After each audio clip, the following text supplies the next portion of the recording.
Irmãos amados, vamos abrir a palavra de Deus no livro de Juízes. Livro de Juízes.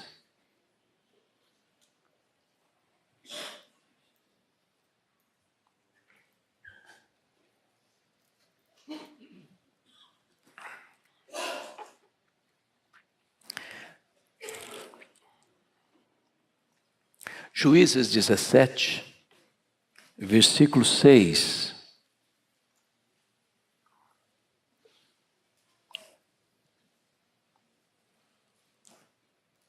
Está escrito: naqueles dias não havia rei em Israel, cada qual fazia o que achava mais reto. Prossiga comigo a mesma verdade, 18, verso 1. Naqueles dias não havia rei em Israel. Capítulo 19, a mesma expressão, naqueles dias em que não havia rei em Israel. E esse registro termina lá no capítulo 21, verso 25, fechando o livro. Naqueles dias não havia rei em Israel, cada um fazia o que achava mais reto. E eu quero dar como tema desta mensagem de hoje o que está lá em Mateus 23, 24, que é uma expressão de Jesus. Uma expressão de Jesus endereçada aos fariseus daquele tempo. E está escrito o seguinte, Mateus 23, 24.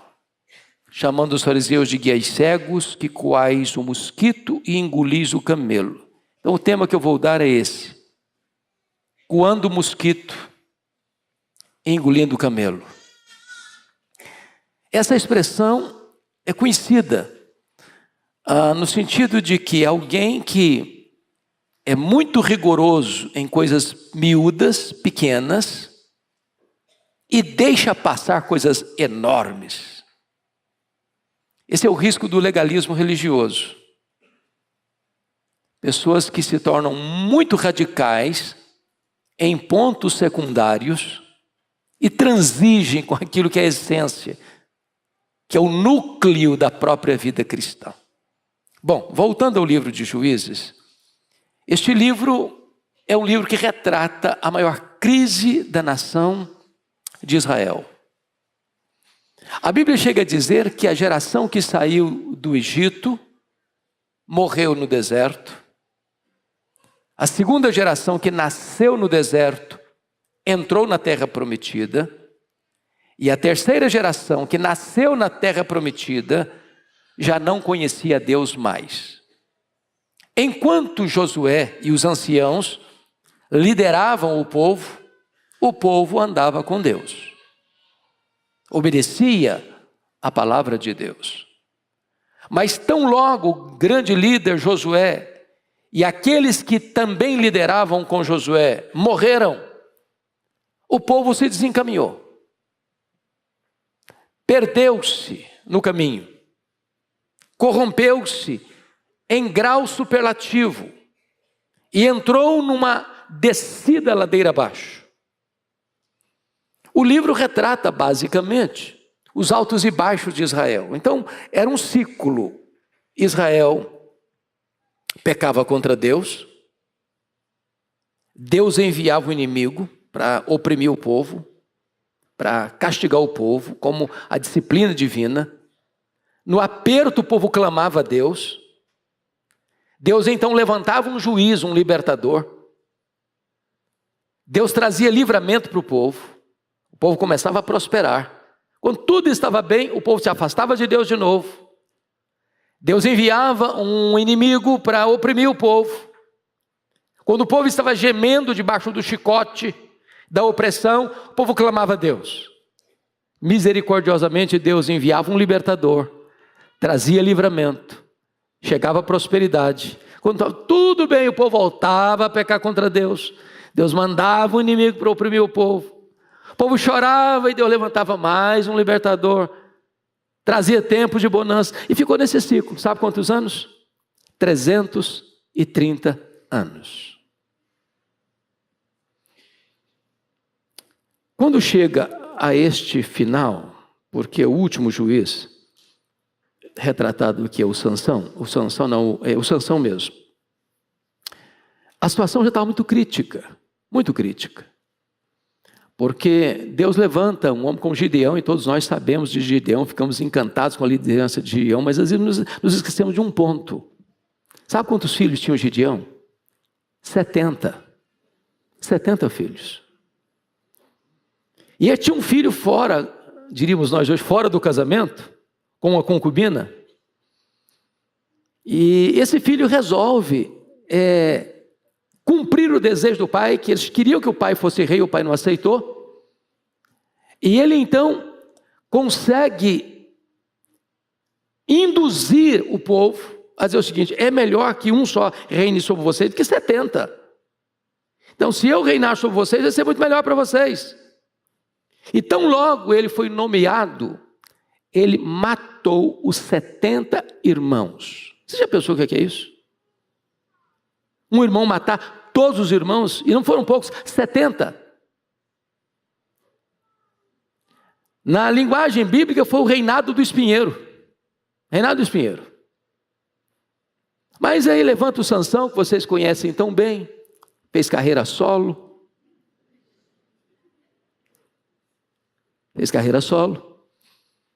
E termina cego num templo pagão.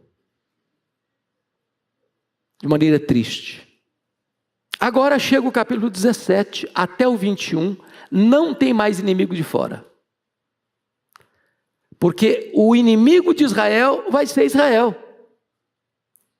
Preste atenção nisso. Às vezes a decadência espiritual de uma pessoa, de uma família, de uma igreja, de uma cidade, de uma nação, pode chegar a tal ponto que não precisa inimigo atacar de fora para dentro.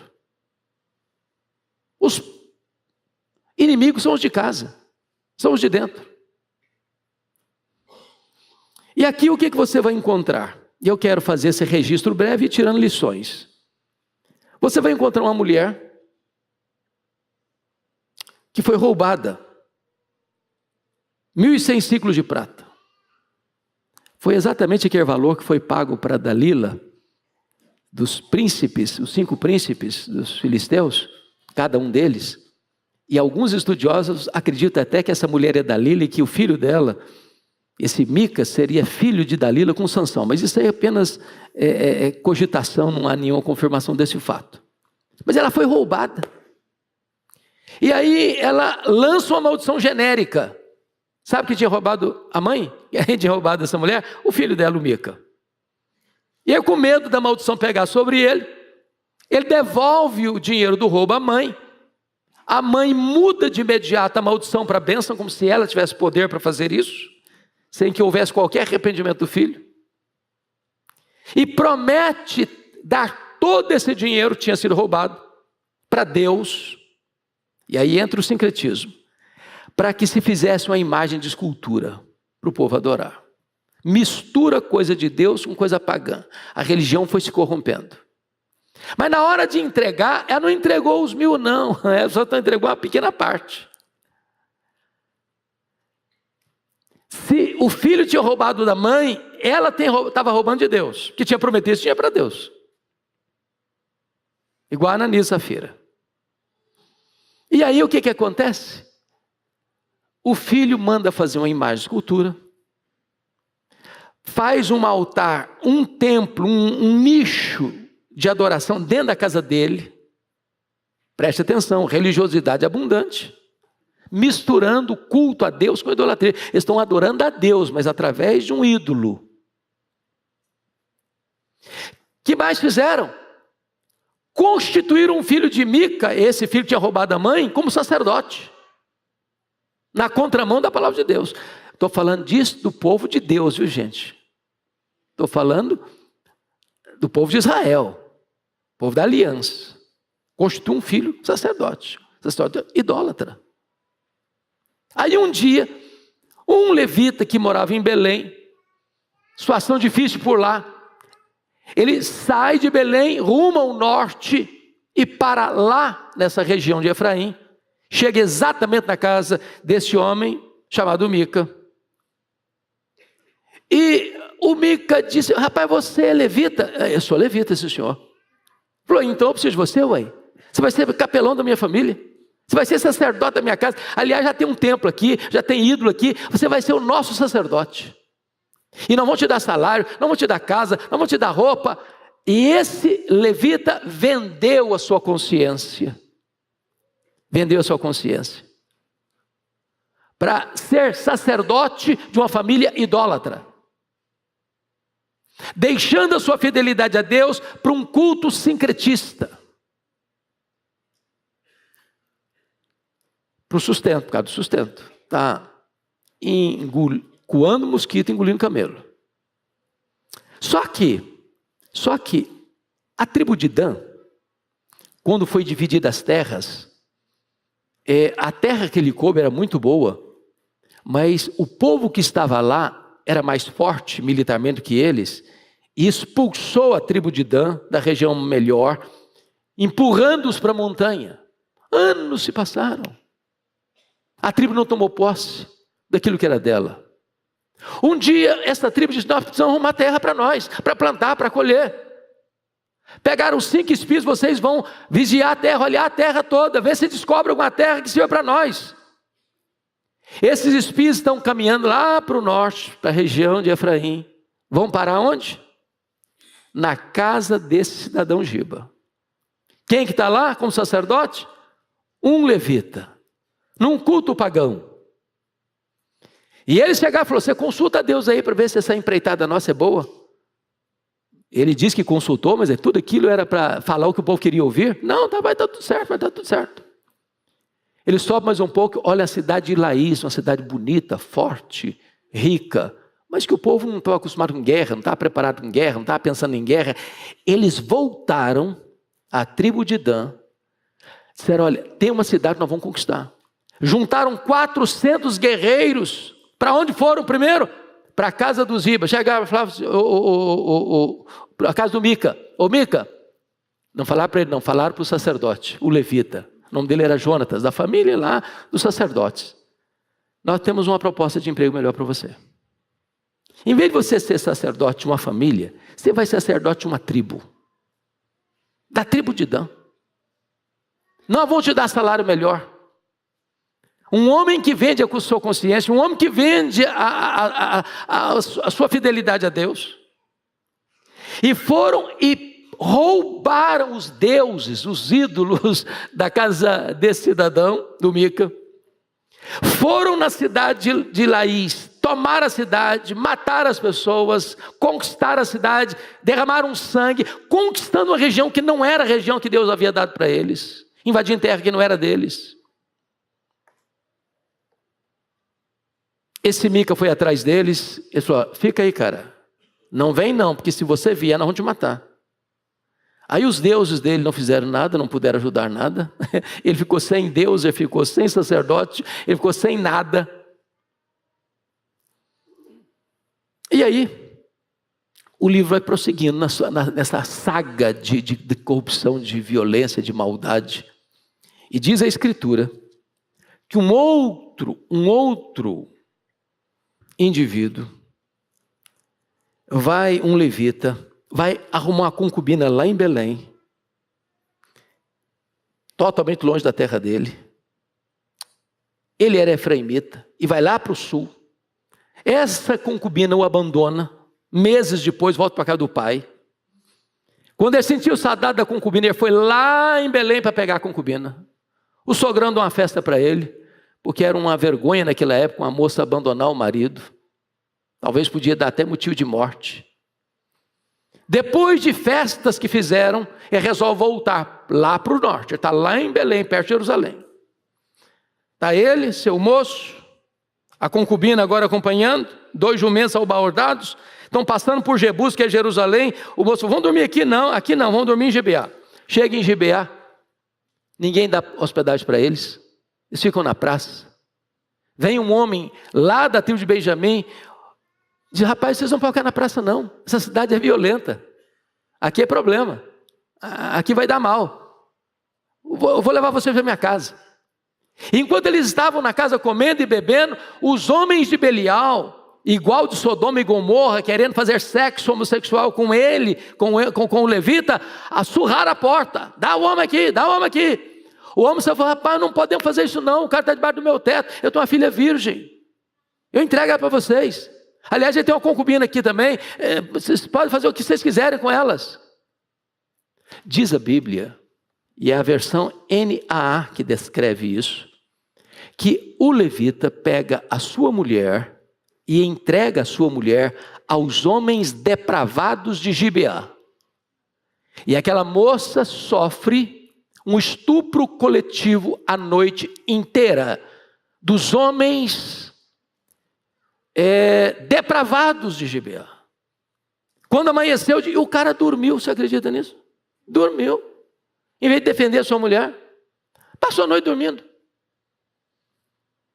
Quando o dia amanheceu, ele prepara para viajar, a sua mulher está caída na porta de entrada da casa. Ele chama, ela não atende, devia estar morta talvez. Com total insensibilidade, ele bota a mulher no animal, no jumento, caminha mais de 100 quilômetros para casa, como se estivesse levando uma mercadoria sem valor. Quando chega em casa, ele pega uma faca e esquarteja a sua mulher. Divide o corpo dela em 12 partes. Envia uma parte para cada tribo, para suscitar uma guerra civil. E então todos vieram como um só homem. Ele dá um relatório tendencioso, passando-se de bonzinho, induzindo as pessoas a acharem que toda a cidade de Gibeá era criminosa, quando criminosos eram os filhos de Belial, não era toda a cidade. E ele, depois que desse relato parcial, tendencioso, para salvar a sua pele, porque ele era culpado, porque em vez de defender a sua mulher, em vez de lutar por ela, ele a entregou de bandeja aos bandidos da cidade. Então, todos se reuniram como um só homem, e ele induziu as pessoas a uma guerra. Os homens todos tomaram a seguinte decisão, que a cidade de Gibeá ficava na tribo de Benjamim. Duas decisões. Se uma cidade não veio à convocação para essa guerra, todos devem morrer. Segunda decisão. Nós não vamos dar as nossas filhas para os benjamitas se casarem. Nós vamos matar todo mundo. Mas se sobrar alguém, nós não vamos dar nossas filhas para se casarem com eles. Sabe o que fizeram? Fizeram uma carnificina. Foram na cidade de Gibeá, pediram os homens maus, eles recusaram a dar, porque talvez a ligação tribal era maior do que a união nacional. Defenderam os seus concidadãos, embora fossem criminosos. Em 3 empreitadas de guerra, as 2 primeiras, a nação toda perdeu para os benjamitas, que estavam situados muito estrategicamente, tinham pessoas que conseguiam acertar com a funda um fio de cabelo. Mas na terceira vez eles mudaram a estratégia, incendiaram a cidade de Gibeá, mataram homens, mataram mulheres, mataram crianças, fizeram uma chacina, uma sangrenta. Preste atenção numa coisa, o que está por trás aqui é a desonra de uma mulher.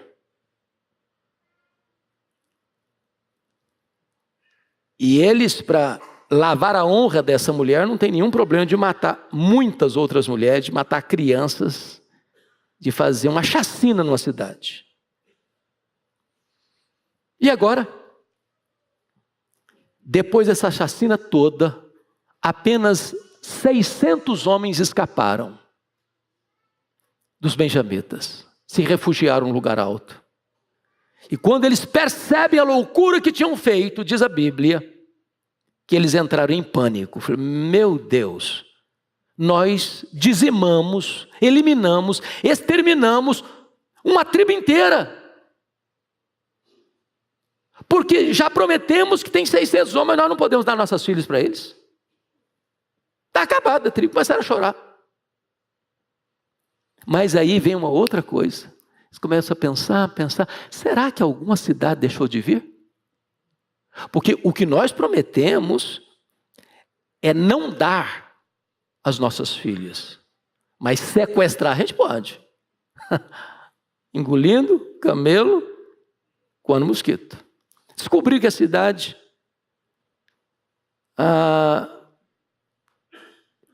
que pertencia àquela região não tinha comparecido para a peleja. Jabes de Gileade. Tomaram um plano. Armaram fortemente os soldados. Vocês vão lá, vocês vão matar todo mundo. Homem, toda mulher que já teve relação com um homem, que não for virgem, mata também. Criança mata também, mata todo mundo. Agora, virgens, moças virgens, não matem, porque nós temos que arrumar mulheres para os soldados benjamitas. Tinha 600 homens. Fizeram uma chacina na cidade. Eles tinham feito um voto louco, um voto insensato, de não dar suas filhas. Mas para cumprir o voto, estão prontos a matar homens, mulheres e crianças, e a sequestrar outras mulheres. Olha o zelo religioso sem entendimento. Olha o legalismo religioso sem temor de Deus. Olha a religião sem compreensão da verdade de Deus, para onde leva o ser humano. Conseguiram sequestrar 400 mulheres, matando todas as demais. Chegaram lá com 400 moças virgens, mas tinha 600 homens. Faltava, tinha um déficit de 200 mulheres. Aí começaram a pensar, não, pensaram. Tem outra saída. Tem uma festa aqui em Belém que acontece, de ano em ano, época da colheita. E as moças virgens vão para a rua, dançar, se alegrar.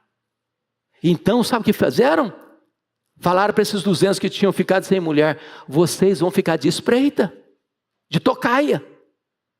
A hora que as moças aparecerem, vocês vão lá e sequestram.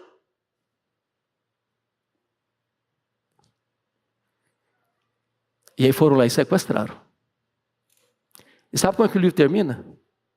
Cumprido todas as legalidades religiosas, depois de tanta loucura, de tanta maluquice, cada um voltou para sua casa. Dever cumprido. Não quebraram os votos que fizeram. Não quebraram. Na cabeça deles estava tudo resolvido.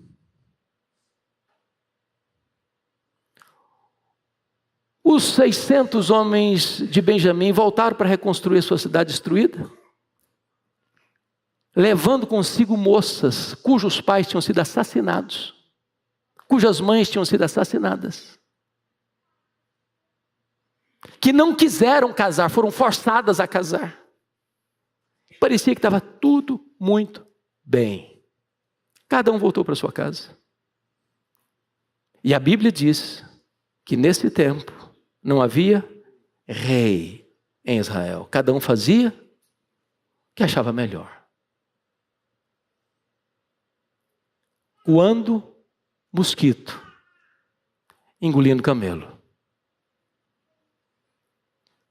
Essa história revolta qualquer um, não revolta não?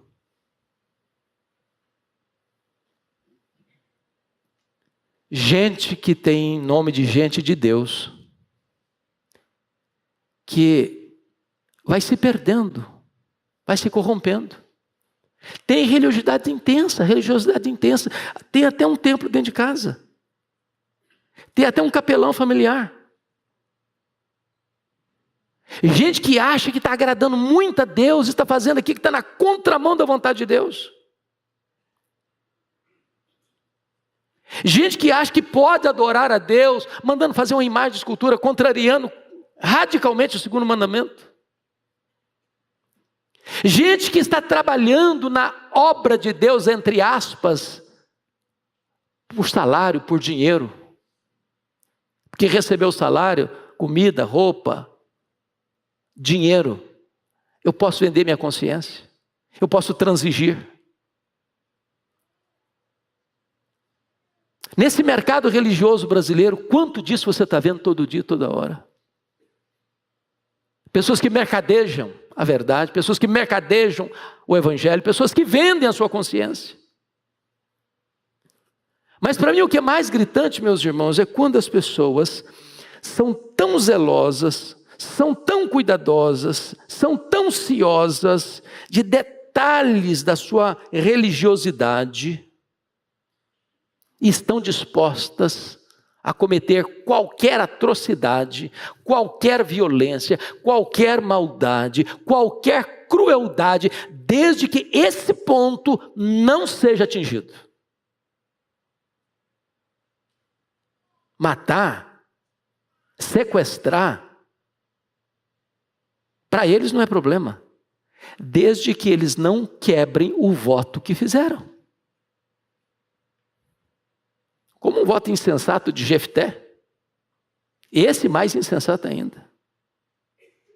Porque pelo menos o voto de Jefté tinha a ver com a vida dele, com a família dele. Esse voto não, esse voto eles levaram à chacina de cidades.